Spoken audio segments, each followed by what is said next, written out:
So if someone refuses to do 1099 work because it is for a protected class, LGBTQ, maybe they don't like old people, whatever their reason is, you know, Yes. can they turn that down?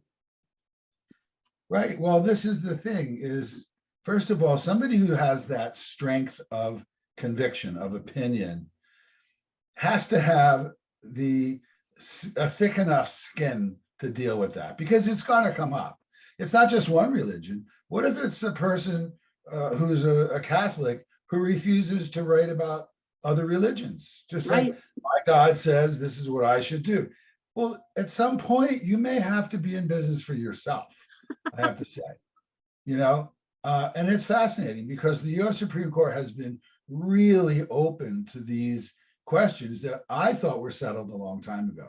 I mean, if the people in the 1950s who were total anti-Black bigots, all they had to do apparently was say, I'm not doing this because of my bigotry, I'm doing it because of my religion.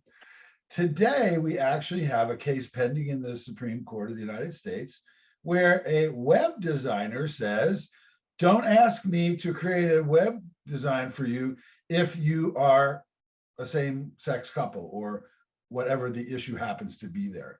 This already happened with the cake maker out in Colorado. I was just going to say that, right. So I have an article called A Piece of Cake or Religious Expression. Masterpiece Cake Shop in the First Amendment. That was back in 2019.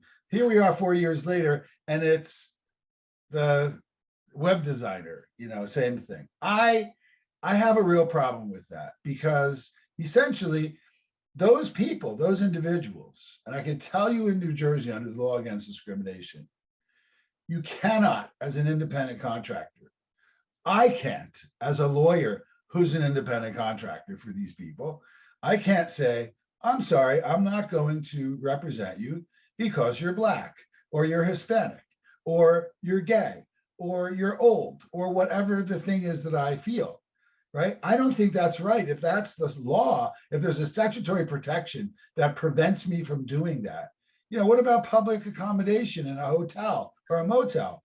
Today, I guess you could say, I'm sorry, my religion prevents me from allowing you because we don't believe in serving people of color or people who are Right. or Hispanic.